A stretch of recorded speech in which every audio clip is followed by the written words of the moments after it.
Hello,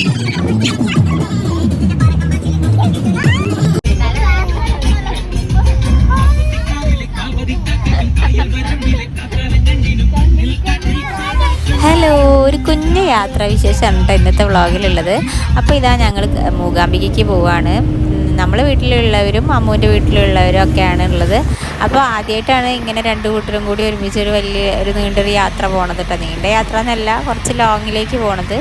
അപ്പോൾ ഞങ്ങൾ മൂകാംബികയ്ക്കൊക്കെ ഏകദേശം എത്താനായി തുടങ്ങിയിട്ടുണ്ട്. പക്ഷേ നമ്മൾ പഴനി ആ ഒരു ഭാഗത്തേക്കൊന്നും പോണ പോലെയല്ല. മൂകാംബികയ്ക്ക് പോകുമ്പോൾ പ്രത്യേകിച്ചൊന്നും കാണാനൊന്നുമില്ല കേട്ടോ.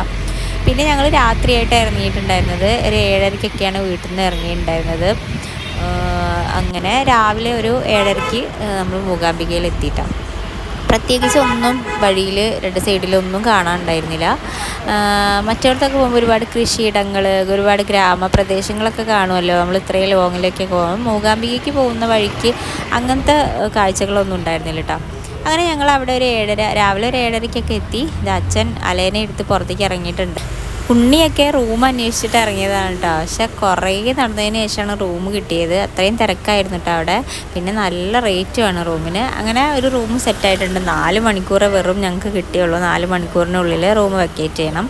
അപ്പോൾ ഞങ്ങൾ വേഗം കുളിച്ച് റെഡിയൊക്കെ ആയി.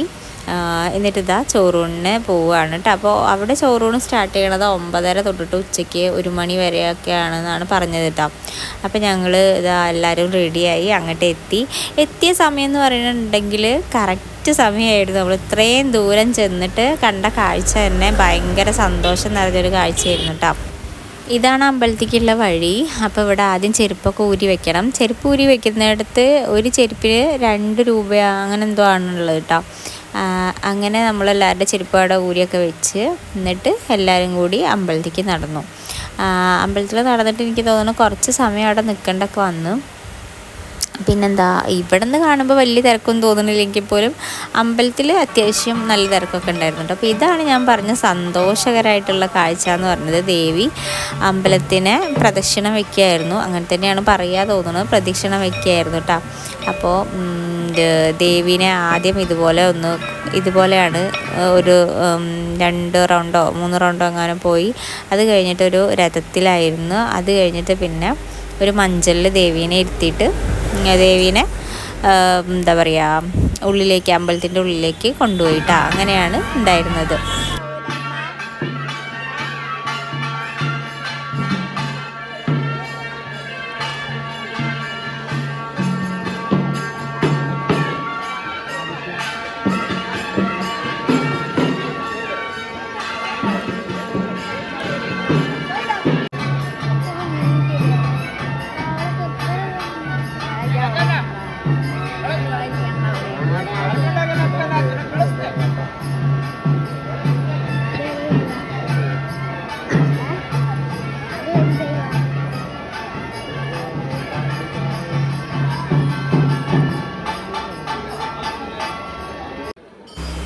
അപ്പോൾ ചോറൂണിന് കുറച്ചും കൂടി സമയം പിടിക്കുമെന്ന് പറഞ്ഞപ്പോൾ ഞങ്ങൾ എന്ത് ചെയ്തു, ഒന്ന് ചുറ്റി ഇങ്ങനെ കാണാമെന്ന് വിചാരിച്ചു. അതിൻ്റെ കൂട്ടത്തിൽ പ്രദക്ഷിണം കൂടി ചെയ്യാമെന്ന് വിചാരിച്ച് അങ്ങനെ ഞാനും അമ്മും പൊന്നും കൂടി ഇതാ അങ്ങനെ നടക്കാൻ ഇറങ്ങിയാണ്. പിന്നെ ശില്പ പിന്നെ കുട്ടീനെ എടുത്തിട്ട് നിൽക്കുകയായിരുന്നു കേട്ടോ. അപ്പോൾ ഞങ്ങളിങ്ങനെ ജസ്റ്റ് ഇങ്ങനെ ഒന്ന് പ്രദക്ഷിണം ചെയ്യാമെന്ന് വിചാരിച്ചു. പിന്നെ അതിനേക്കാളും അമ്മൂന് ദാഹിക്കുന്നുണ്ടായിരുന്നു. അപ്പോൾ വെള്ളം കിട്ടുകയാണെങ്കിൽ വെള്ളം കുടിക്കാമല്ലോ എന്നുള്ള രീതിക്ക് ഇറങ്ങിയതായിരുന്നു കേട്ടോ. അപ്പോൾ ഞങ്ങൾ ഇറങ്ങിയപ്പോഴാണ് ഈ ഒരു ഏരിയയിൽ ഇങ്ങനെ അരങ്ങേറ്റം നടക്കുന്നത് കണ്ടത്. അപ്പോൾ അവിടെ അത് കണ്ടിട്ട് കുറച്ച് നേരം നിന്നു. കുറച്ച് നേരം നിന്നിട്ട് പിന്നെ ഞങ്ങൾ തിരിച്ച് വേഗം അങ്ങോട്ട് തന്നെ പോയി. കാരണം ചോറൂണിൻ്റെ സമയമായിട്ടുണ്ടെങ്കിൽ പെട്ടെന്നാവും വിളി വരിക. അപ്പോൾ അമ്മൂനെ കാണാഞ്ഞാൽ ഇതാവില്ല. അപ്പോൾ അതുകൊണ്ട് ഞങ്ങൾ പെട്ടെന്ന് തന്നെ തിരിച്ചിട്ട് അങ്ങോട്ട് തന്നെ പോയിട്ടാണ്. അപ്പം പോകുമ്പോൾ ഏതായാലും ഇറങ്ങിയതല്ലേ, അപ്പോൾ പ്രദക്ഷിണം ചെയ്തിട്ട് തൊഴുതിട്ട് അങ്ങനെ പോകാമെന്നുള്ളതിൽ തൊഴുതിട്ട് അങ്ങോട്ട് പോയി. പിന്നെ വെള്ളമൊന്നും കിട്ടിയില്ല. വെള്ളമൊന്നും ഉള്ളേരിയയിലില്ല. പുറത്തേക്ക് ഇറങ്ങിയാലേ ഉള്ളൂ കേട്ടോ. അപ്പോൾ പുറത്തേക്കും ഇറങ്ങാനുള്ള ടൈം ഉണ്ടായില്ലല്ലോ.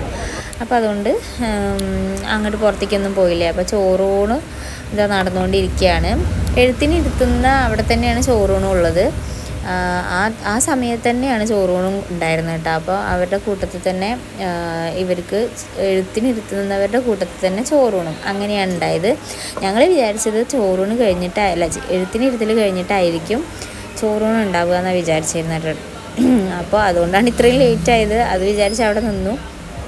അപ്പോൾ ചോറൂണൊക്കെ കഴിഞ്ഞ് ഇതാ ഒരു അലക്കൊരു കുറിയൊക്കെ ഇട്ട് കൊടുത്ത് സ്വാമി പൂജാരി അതൊക്കെ കഴിഞ്ഞിട്ട് ഞങ്ങളിതാ അമ്പലത്തിനകത്തേക്ക് കയറാൻ വേണ്ടിയിട്ട് വരി നിൽക്കുകയാണ്. പെട്ടെന്ന് നീങ്ങുന്ന വരിയായിരുന്നു കേട്ടോ. ആദ്യം കണ്ടപ്പോൾ വിചാരിച്ച് എപ്പോഴാണാവോ ഇതിനകത്ത് കയറി തൊഴുതിട്ട് ഇറങ്ങാമെന്നൊക്കെ. പക്ഷെ ഇത്രയും ദൂരം വന്നതല്ലേ, അപ്പോൾ ഉള്ളിലൊന്ന് കയറി തൊഴാമെന്ന് വിചാരിച്ചിട്ട് തന്നെ ഞങ്ങൾ വരി നിന്നു. പക്ഷെ വരി പെട്ടെന്ന് നീങ്ങിപ്പോയിട്ടാണ്. ഈ അവിടുത്തെ ഒരു കാര്യം എന്ന് വെച്ചിട്ടുണ്ടെങ്കിൽ ഉള്ളിൽ പെട്ടെന്ന് കയറണം എന്നുണ്ടെങ്കിൽ നമ്മൾ ഗുരുവായൂരൊക്കെ പോയിട്ടുണ്ടെങ്കിൽ 1000 രൂപയാണല്ലോ അവിടെ. പക്ഷെ ഇവിടെ 100 രൂപ കൊണ്ട് കാര്യം കഴിയും. അപ്പോൾ അമ്മയും അമ്മുവും ഉണ്ണിയും ഒക്കെ അങ്ങനെ കയറിയിട്ടോ. കാരണം കുട്ടിയുള്ളതുകൊണ്ട് അങ്ങനെ കയറി. അമ്മയല്ല, അച്ഛനും അമ്മുവും ഉണ്ണിയൊക്കെ കേട്ടോ. അങ്ങനെ ഞങ്ങൾ തിരിച്ചു പോവുകയാണ്. തിരിച്ചു പോണ വഴിക്ക് ഞങ്ങൾ കോഴിക്കോട് ബീച്ചിൽ ഇറങ്ങിയതാണ് കേട്ടോ. അങ്ങനെ ജസ്റ്റ് ഒന്ന് കറങ്ങിയിട്ട് പിന്നെ ഞങ്ങൾ വീട്ടിലേക്ക് പോയി. ഒരുപാട് ലേറ്റായി വീട്ടിലെത്തിയപ്പോൾ. ഞങ്ങൾ കാടാമ്പുഴ ഇവരെല്ലാവരും ഇറങ്ങി, ഞങ്ങളെല്ലാവരും ഇറങ്ങി. പിന്നെ കാടാമ്പുഴയുള്ള ഞങ്ങളെ വണ്ടിയുള്ളത്. അപ്പോൾ അവിടെ നിന്ന് വണ്ടി എടുത്ത് ഞങ്ങൾ വീട്ടിലെത്തി കുളിയൊക്കെ കഴിഞ്ഞ് കിടന്നപ്പോഴത്തേക്കും 3 മണിയൊക്കെ ആവാനായിട്ടുണ്ടായിരുന്നു കേട്ടോ. അപ്പോൾ ഇത്രയൊക്കെ ഉള്ളൂ ഈ ഒരു വ്ളോഗിൽ. വീണ്ടും നല്ലൊരു വ്ളോഗായിട്ട് വേഗം വരട്ടെ. അപ്പോൾ നമ്മുടെ ഷോപ്പിൽ ഇനിയിപ്പോൾ പെരുന്നാൾ കളക്ഷൻസൊക്കെ വരാൻ പോവുകയാണ്. ഒരു 20-ാം തീയതിക്കുള്ളിൽ സാധനങ്ങളൊക്കെ എത്തും. അപ്പോൾ എല്ലാവരും വെയിറ്റ് ചെയ്യാം. നമ്മുടെ ഷോപ്പ് അറിയാത്തവർക്ക് വേണ്ടിയിട്ട് ഒന്നുകൂടി പറയുകയാണ്. നമ്മുടെ ഷോപ്പ് വരുന്നത് ആലത്തിയൂർ സ്കൂളിനടുത്താണ് കേട്ടോ.